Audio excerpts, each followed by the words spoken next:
सभी का स्वागत है डे के क्लासेस में।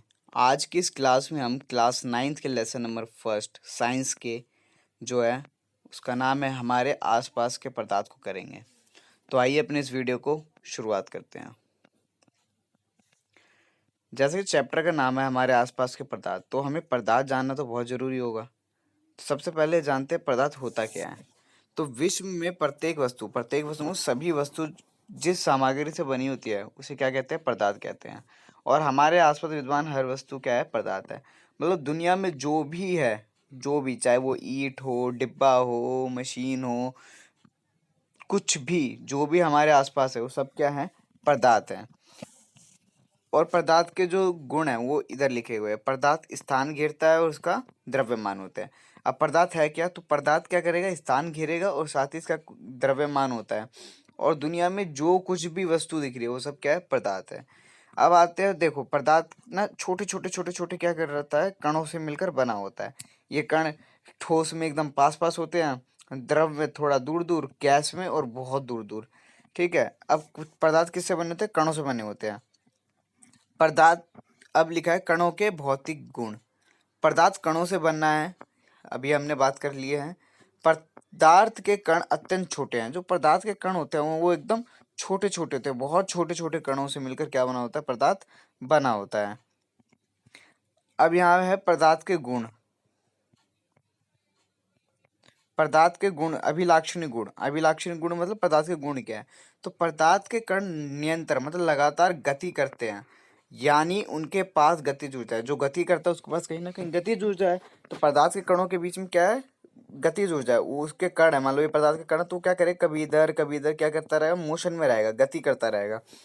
तापमान बढ़ने से कणों की गति तेज हो जाती है, क्योंकि कणों की गतिज ऊर्जा बढ़ जाती है। अब क्या है, पदार्थ के कणों में अगर तापमान देंगे हम, तो क्या होगा, इसकी गति ऊर्जा और तेज हो जाएगी और ज्यादा से ज्यादा इधर उधर क्या करेगा, ये भागेगा। इसको समझने के लिए, जब हमारी मम्मी घरों में खाना बनाती है तो गर्म खाने की खुशबू कहाँ तक जाती है, बहुत दूर दूर तक जाती है। और वहीं अगर ठंडा खाना होता है तो क्या होता है, उसकी खुशबू नहीं जाती दूर दूर तक। क्योंकि पदार्थ के कणों में को गर्मी मतलब तापमान बढ़ने पर क्या होता है, गतिज ऊर्जा बढ़ जाती है। अब यही इसका दूसरा पॉइंट है जो कहता है कि पदार्थ के कणों के बीच रिक्त स्थान होता है। पदार्थ के कणों के बीच में रिक्त स्थान होता है। मतलब जैसे कि एक कण ये रहा, एक कण ये रहा, एक कण ये रहा, एक कण ये रहा, ऐसे क्या होता है, पदार्थ के कण मिलकर ही पदार्थ का निर्माण करते हैं। तो इनके बीचों में क्या होता है, रिक्त स्थान होता है, मतलब खाली जगह होता है। इसको समझने के लिए, जब हम चाय, कॉफी या नींबू पानी बनाते हैं तो एक तरह से पदार्थ के कण दूसरे तरह के पदार्थ के कणों के बीच उपस्थित रिक्त स्थान मतलब खाली जगह पे क्या हो जाता है, समावेशित हो जाता है, मतलब घुल जाते हैं। इससे पता चलता है कि पदार्थ के कणों के बीच में रिक्त स्थान है। कह रहा है जब भी हम नींबू पानी हो गया, चाय हो गया, कॉफी हो गया तो बनाते हैं, उसके अंदर क्या होता है, उसके अंदर जब भी हम पदार्थ चीनी या नमक को डालते हैं तो क्या होता है, वो घुल जाता है, मिक्स हो जाता है। इसका एग्जाम्पल यहाँ दिया गया है। जैसे कि ये एक जार बीकर लिया गया है, इसके अंदर ये जो बड़े बड़े नीले कलर के गोले हैं ये जल के कण हैं। और ये जो लवण है, मान लो अभी इसको नमक या चीनी मान लेते हैं, इसको जब मिलाया जाता है तो मिला के मिक्स कर दिया जाता है, तो ये जो रेड रेड पार्टिकल हमें इसके अंदर दिख रहे हैं वो क्या होते हैं, इन बड़े बड़े जो ब्लू कलर के थे जल के कण, इनके बीच में जाकर उनके कण क्या होते हैं, समाहित हो जाते हैं, समा जाते हैं। तो इससे हमें पता चलता है कि पदार्थ के कणों के बीच में क्या है, रिक्त स्थान है। अगला पॉइंट क्या बताता है कि पदार्थ के कण एक दूसरे को आकर्षित करते हैं। जब हम पानी से नल को खोलते हैं और पानी की धार में अपनी उंगली से तोड़ने की कोशिश करते हैं, क्या वह टूट जाता है, नहीं, क्योंकि पानी की धार जुड़ी रहती है। इसका मतलब है पानी के कण एक दूसरे के साथ आकर्षण बल से जुड़े होते हैं। अब यहाँ पे बताएगा कि आकर्षण बल होता है किसके बीच में, कणों के बीच में। आकर्षण बल का मतलब एक कण दूसरे कण की ओर क्या होते हैं, अट्रैक्ट होते हैं, खींचते हैं, जैसे मैग्नेट में होता है वैसे ही। पदार्थों के कणों के बीच रिक्त स्थान और उनकी गति जो, ठीक है। अब यहाँ पे क्या बताया गया है कि जो पदार्थ के ना तीन गुण बता चुके हैं। पहला कि उनके अंदर गतिज ऊर्जा होती है, दूसरा उनके बीच में रिक्त स्थान होता है, तीसरा आकर्षण बल होता है। अब यहाँ बताया गया है कि जो पदार्थ के कणों के बीच में रिक्त स्थान और गतिज ऊर्जा है वो ठोस में सबसे कम होती है, द्रव अवस्था में मीडियम होती है और गैस अवस्था में सबसे ज्यादा। मतलब सबसे ज्यादा कणों के बीच में गैप किस में होगा, गैस में। और सबसे ज्यादा गतिज ऊर्जा भी गैस की होगी और इसका विपरीत ठोस हो जाएगा। आकर्षण बल भी ठोस में अत्यधिक द्रव में मध्य और गैस में सबसे कम होता है। अब आकर्षण बल बताया था, जो दो कण, आप कण क्या करते हैं, आपस में एक दूसरे को अट्रैक्ट करते हैं। तो ठोस के अंदर अट्रैक्शन फोर्स बहुत ज्यादा होता है, मतलब आकर्षण बल बहुत ज्यादा है, इसलिए उसके कण एकदम पास पास रहते हैं, चिपके चिपके से। ये देखो ये वाले। और वहीं इसके विपरीत गैस में क्या होता है, कण बहुत दूर दूर होते हैं, और द्रव्य में मध्यम। गैसीय अवस्था में कणों की गति अधिकतम होती है, और द्रव अवस्था में मध्य, और ठोस अवस्था में न्यूनतम। जो गैस अवस्था में गति ऊर्जा वो बहुत ज्यादा होती है। गैस में देखा होगा, अगर मैं एक गुब्बारे में कोई सी गैस भर के लाऊं और उसको कमरे में खोल दूं, तो वो गैस क्या होगी, पूरे कमरे में क्या हो जाएगी, फैल जाएगी। यहाँ से हमें पता चलता है कि गैस में क्या है, गति ऊर्जा बहुत ज्यादा है, वही ठोस में नहीं होती है, और गैस में बिल्कुल, द्रव्य में बिल्कुल कम। अब यहाँ पे हमें दिखाया गया है कि ठोस, द्रव और गैस के कण कैसे होते हैं। तो जैसे कि प्लेट क्या है, ठोस है, इसके कण है जो, ये देखो कितने पास पास है, और जो छोटा गैप कितना कम है, इनके बीच में आकर्षण बल कम होता है, आकर्षण बल बहुत ज्यादा होता है, रिक्त स्थान बहुत कम होता है, और गति ऊर्जा ना के बराबर। वही द्रव में क्या होता है, जो कणों के बीच में रिक्त स्थान है वो ठोस से ज्यादा होता है, आकर्षण बल ठोस से कम होता है, और गति ऊर्जा ठोस से ज्यादा होती है। वहीं गैस में क्या होता है, कणों के बीच में रिक्त स्थान बहुत ज्यादा होता है, और इनके बीच में गति ऊर्जा भी बहुत ज्यादा होती है, और आकर्षण बल बहुत कम होता है इनके अंदर।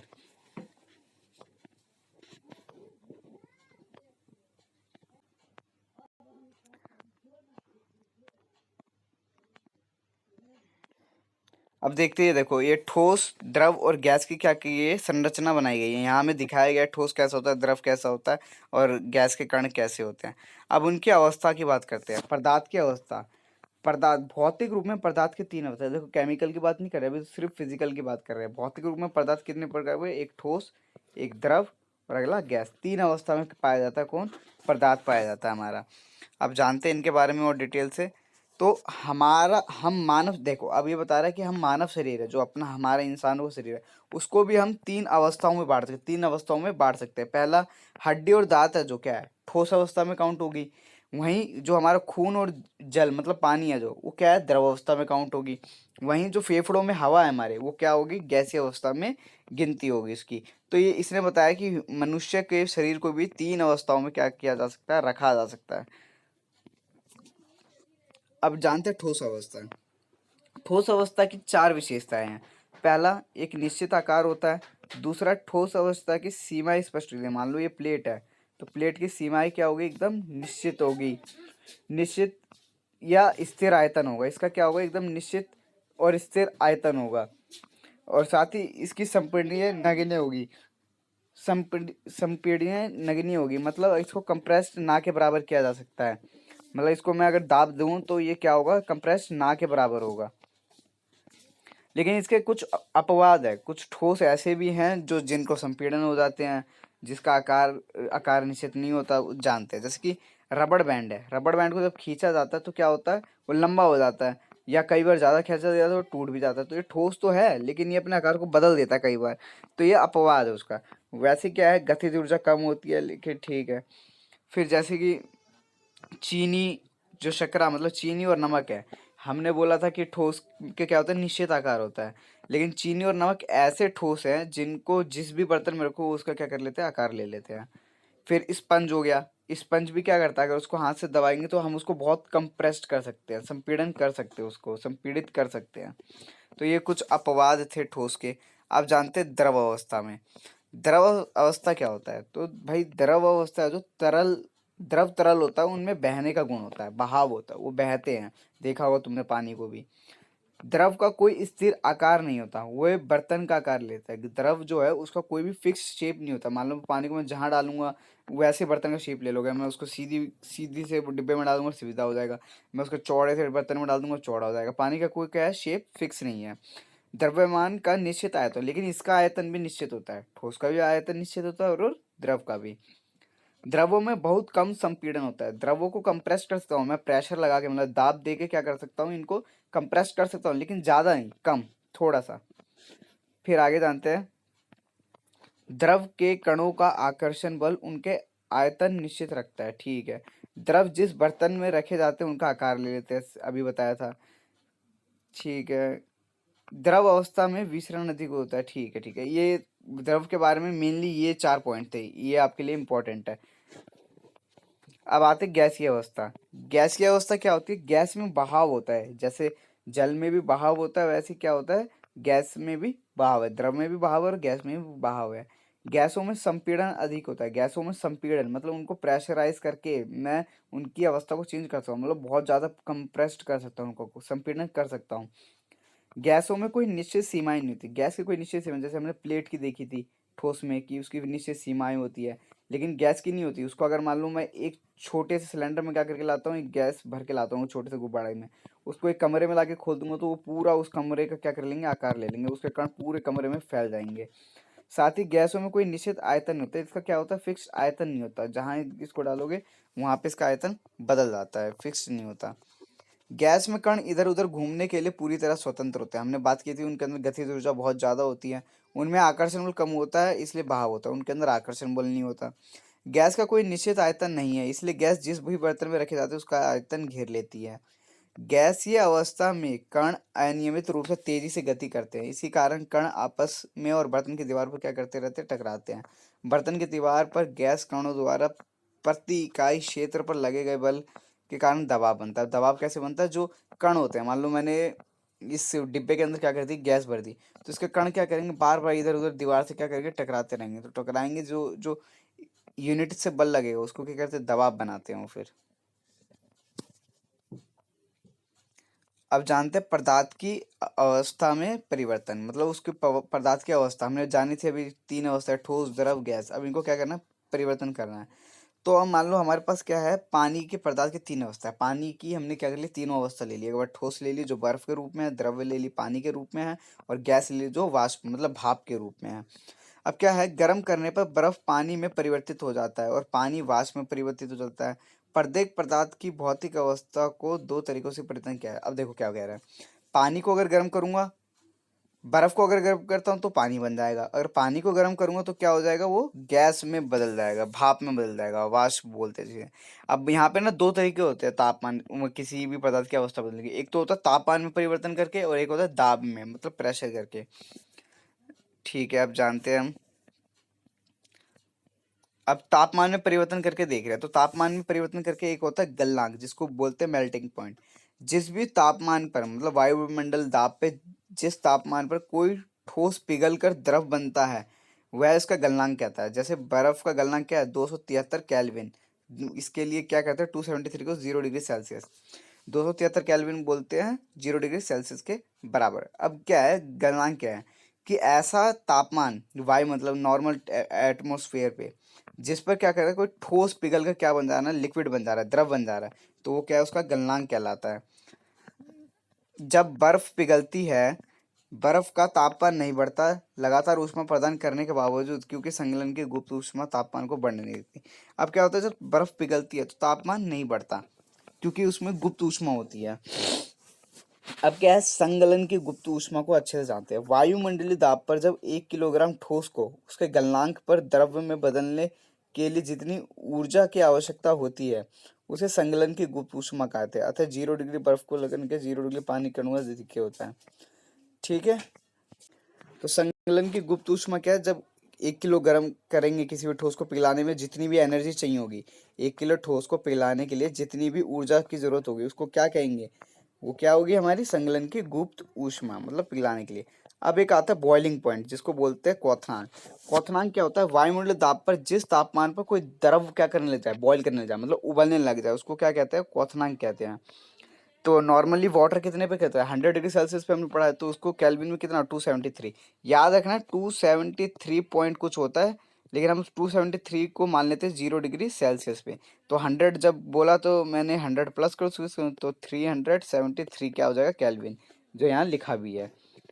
तो इतने पे क्या हो जाता है, पानी उबलने लग जाता है, मतलब क्वथनांक बिंदु है उसका वो। वाष्पीकरण की गुप्त ऊष्मा। अब क्या है, वाष्पीकरण की गुप्त ऊष्मा, वायुमंडलीय दाब पर जब 1 किलो द्रव को, 1 किलो लिक्विड को क्या करते हैं, उसके क्वथनांक पर वाष्प में बदलने के लिए जितनी ऊष्मा की जरूरत होता है उसे वाष्पीकरण की ऊष्मा कहते हैं, गुप्त ऊष्मा। अब क्या होता है, मान लो कोई द्रव है, उसको क्या किया हमने, एनर्जी दी, और क्या करना है, वाष्प बन रहा है। जब तक वो वाष्प बन रहा है तो उसके अंदर जो एनर्जी दी वही क्या एनर्जी है, हमारी वाष्पीकरण की गुप्त ऊष्मा। जब पानी को उबाला जाता है तो उसके तापमान में वृद्धि नहीं। अब देखो क्या होता है, एक बार ध्यान से समझना। जब हम क्या करते हैं, पानी को उबाला जाता है तो पानी का बॉइलिंग पॉइंट क्या होता है, 100 डिग्री सेल्सियस। ठीक है। लेकिन जब इसके अंदर और हीट देते हैं हम, और क्या करते हैं, ऊर्जा देते हैं इसके अंदर, तो क्या होता है, ये पानी का टेम्परेचर उतना ही रहता है और ये क्या करने लग जाता है, वाष्प बन लेता है, भाप में बदल जाता है। लेकिन इसका टेम्परेचर अभी भी कितना होता है, 100 डिग्री सेल्सियस ही पाया जाता है। तो ऐसा क्यों होता है, क्योंकि जो और बाकी एनर्जी है वो क्या कर रहा है, वाष्पीकरण के गुप्त ऊष्मा के रूप में रिलीज हो जा रही है। ठीक है, वाष्पीकरण के गुप्त ऊष्मा के रूप में क्या हो जा रही है, वो रिलीज हो जा रही है, इसलिए इसका तापमान नहीं बढ़ता। अतः 100 डिग्री तापमान पर वाष्प के कणों में उसके तापमान का अपेक्षा। ठीक है। अब एक क्वेश्चन भी आता है कि अगर तुम्हें क्या करते हैं, वाष्प में 100 डिग्री टेम्परेचर पे क्या करें, एक गर्म पानी फेंकें, और या तुम्हें 100 डिग्री सेल्सियस पे क्या करें, वाष्प के कमरे में बंद कर दिया जाए, तो तुम्हें ज़्यादा नुकसान कहाँ होगा, तो ज़्यादा नुकसान हमें कहाँ होगा, इस वाले में होगा, वाष्प वाले में। क्यों? क्योंकि यहाँ पे क्या होता है, वाष्पीकरण की गुप्त ऊष्मा पाई जाती है। तापमान में परिवर्तन से पदार्थ की अवस्था को एक दूसरे से दूसरी से बदली जा सके। ठीक है, जैसे कि नीचे किया। अब क्या करते हैं हम, टेम्परेचर यहाँ बताया गया कि हम टेम्परेचर चेंज करके क्या कर सकते हैं, उसकी अवस्था चेंज किया। जैसे कि ठोस है, ठोस को क्या करूँ, अगर मैं गर्म करूँ तो क्या कर देगा, वो द्रव बन जाएगा। यहाँ देखो ऊष्मा लिखा है ना, मतलब गर्म करेंगे तो क्या बन जाएगा, द्रव बन जाएगा। और अगर द्रव को मैं ऊष्मा करूँ तो गैस बन जाएगा। वही अगर मैं टेम्परेचर देने की जगह टेम्परेचर घटा दूँ, तो गैस को अगर घटाऊंगा तो क्या करेगा, लिक्विड बन जाएगा। लिक्विड को अगर घटा दूँ तो बर्फ बन जाएगा। ये हमने घर पे भी कर रखा होगा, पानी को जमाया है हमने, पिघलाया है, उबाल के वाष्प भी बनाया है, ये सब हमने क्या करा है, देख रखा है। अब क्या है, ऊर्ध्वपातन। ऊर्ध्वपातन ऊर्ध्वपातन क्या है, कुछ पदार्थ ऐसे होते हैं जो जो मान लो, जैसे कि यहाँ पे हमने अभी क्या देखा, ठोस से पहले द्रव में आ रहा है, द्रव से फिर गैस में जा रहा है। लेकिन कुछ पदार्थ क्या होते हैं जो डायरेक्ट ठोस से क्या आ जाते हैं, गैस में आ जाते हैं। डायरेक्ट ठोस से क्या आ जाते हैं, गैस में, या डायरेक्ट गैस से क्या आ जाते हैं, ठोस में आ जाते हैं। तो इसको क्या कहते हैं, ऊर्ध्वपातन कहते हैं। जो सीधा क्या करे, ठोस से गैस में आ जाए और गैस से ठोस में चला जाए। उदाहरण के लिए जो हमारे पास कपूर है या अमोनियम क्लोराइड है, ये इनको अगर तुम खुले में रखो तो ये क्या करेंगे, कुछ दिनों में पानी नहीं बनेंगे, सीधा ठोस से गैस में बदल जाते हैं। कपूर और अमोनियम क्लोराइड, ये एग्जाम्पल याद कर लेना, बहुत ही इंपॉर्टेंट रहने वाला है। अब दूसरा तरीका, अभी तो हम टेम्परेचर की बात कर रहे थे कि टेम्परेचर में परिवर्तन करके या तो बढ़ा दो या तो घटा दो, क्या करते हो, उसकी अवस्था चेंज हो जाएगी। दूसरा तरीका होता है दाब में परिवर्तन करके, मतलब प्रेशर में क्या करके परिवर्तन करके भी हम क्या कर सकते हैं, पदार्थ की अवस्था को बदल सकते हैं। यदि हम तापमान घटाने पर सिलेंडर में लगे सॉरी यदि हम तापमान घटाने पर सिलेंडर में गैस लेकर उसे संपीड़ित करें तो कणों के बीच में दूरी कम हो जाएगी, क्योंकि गैस द्रव में बदल जाएगा।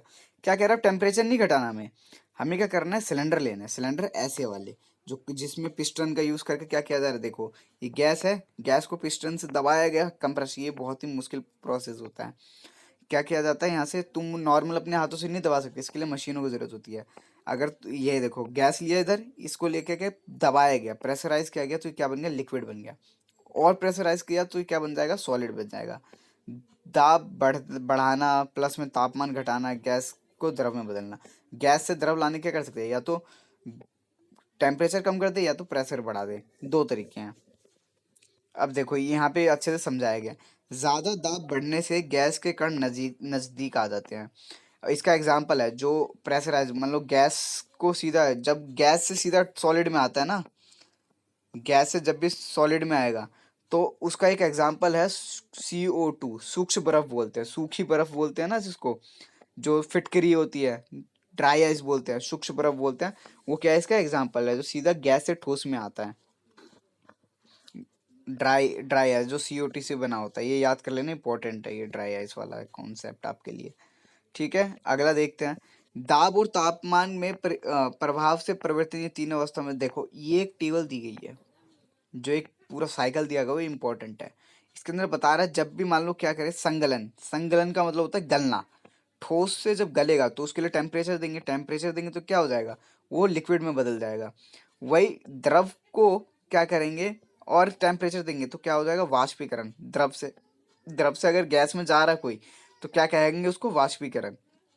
और अगर गैस से ठोस में जा रहा है, गैस से ठोस में जा रहा है तो ऊर्ध्वपातन। वैसे ही अगर ठोस से सीधा गैस में आ रहा है तब भी ऊर्ध्वपातन। और गैस से अगर द्रव में जा रहा है, गैस से द्रव में, तो उसको बोलेंगे संघनन।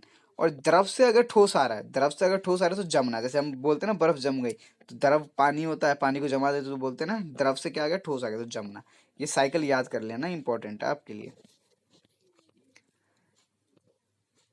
आइए अब जानते हैं वाष्पीकरण। वाष्पीकरण एक ऐसी सतही प्रक्रिया है जिसमें द्रव पदार्थों में सतह के कण क्वथनांक से नीचे किसी भी तापमान पर वाष्प में बदलने लगता है। ऐसी प्रक्रिया को वाष्पीकरण, वाष्पीकरण क्या है नॉर्मली, कि जो वाटर है, वाटर पानी का क्या हो जाए, वाष्प के रूप में परिवर्तन हो जाए तो क्या है, वाष्पीकरण होना है।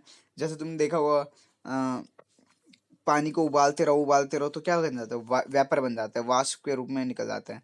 अब वाष्पीकरण को क्वेश्चन आता है कि वाष्पीकरण को क्या करना है, उसको प्रभावित, मतलब वाष्पीकरण के ऊपर इफेक्ट डालने वाले फैक्टर क्या है, कारक क्या है।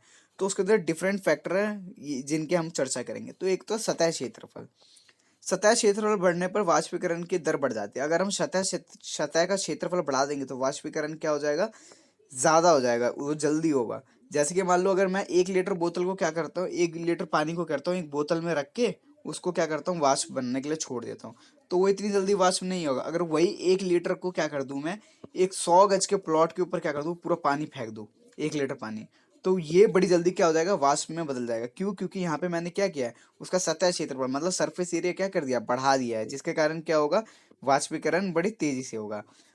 उसके बाद क्या है, दूसरा तरीका क्या है वाष्पीकरण को प्रभावित करने वाला कारक, दूसरा है तापमान में वृद्धि करके।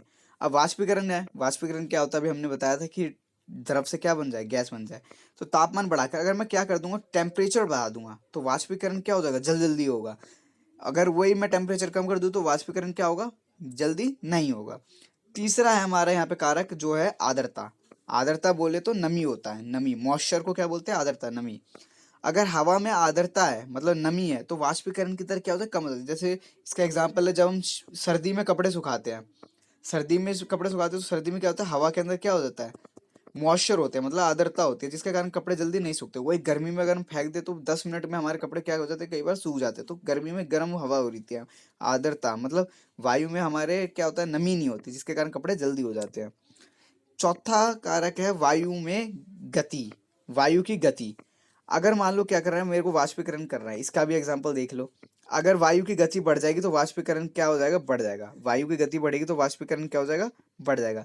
जैसे कि मान लो मैं अगर कपड़ा सुखाना है मेरे को, तो अगर मैं तेज हवा वाली जगह पे क्या कर दूंगा, कपड़े को रख दूंगा तो फटाक से उड़ जाएगा, क्योंकि हवा आएगी कपड़े में से और क्या करेगी, उसके पानी जो आदत है मॉइस्चर को अपने साथ लेके उड़ जाएगी, जिससे वाष्पीकरण जल्दी होगा। अब यहाँ पे एक चीज इंपॉर्टेंट बताइए, वाष्पीकरण से शीतलता होती है, शीतलता मतलब ठंडक होती है। कैसे, वाष्पीकरण प्रक्रिया के दौरान लुप्त हुई ऊर्जा को पुनः प्राप्त करने के लिए द्रव के कण आप अपने आसपास के वातावरण से ऊर्जा अवशोषित कर लेती है। इस अवशोषण के कारण वातावरण शीतल हो जाता है। अब इसका बहुत अच्छा अच्छा एग्जाम्पल है, आइए देखते हैं। एग्जाम्पल क्या है, अगर हम हाथ पर एसीटोन डालते हैं तो एसीटोन हमारे हाथ से ऊष्मा मतलब ऊर्जा लेकर क्या करता है, वाष्प में परिवर्तन हो जाता है, जिस कारण हमें हाथ पर शीतलता महसूस होती है, मतलब ठंडक महसूस होता है। अगर देखो एसीटोन क्या होता है, एक लिक्विड होता है, अगर उसको हम अपने हाथ पर डालते हैं तो वो हमारे हाथ से ऊर्जा लेकर क्या हो जाता है, वाष्प में बन जाता है, और जिसका हमें क्या होता है, ठंडक ठंडक महसूस होती है। दूसरा इसका मतलब गर्मी में हमें सूती कपड़े पहनने चाहिए, क्योंकि गर्मियों में पसीना अधिक आता है, मतलब ज्यादा आता है। सूती कपड़े पानी के अच्छे अवशोषक होने के कारण पसीना अवशोषित करके वायुमंडल में आसानी से वाष्प कर देते हैं, क्योंकि वाष्पीकरण से शीतलता होती है, अतः गर्मी में ठीक है। यहाँ बताएगा कि गर्मी में हमें क्या करना है, सूती कपड़े पहनने के लिए बोलते हैं। अरे क्यों पहनने चाहिए सूती कपड़े, क्योंकि सूती कपड़े क्या करते हैं, वाटर को अच्छे से एब्जॉर्व कर लेते हैं, सोख लेते हैं। अब वो सोख लेते हैं, सोखने के बाद क्या होता है, वो बाहरी ऊर्जा लेते हैं, ऊष्मा लेते हैं गर्मियों में बाहर से, और वहां से क्या करते हैं, वाष्प में बदलते हैं। वाष्प में बदलते तो हमें क्या होता है, ठंडक महसूस होती है। वैसे ही क्या होता है, जैसे मटका होता है तुम्हारा, मटका भी क्या काम करता है, सेम करता है। वो उसके में से मटकों में छोटे छोटे छिद्र होते हैं, जहाँ से क्या होता है, पानी बाहर आता है, और वो बाहर से ऊष्मा लेकर क्या होता है, वाष्प में बदल जाता है। और वाष्प जब होता है तो वहाँ पे क्या होता है, आसपास की वायुमंडल ठंडा हो जाता है, इसलिए मटके का पानी ठंडा होता है।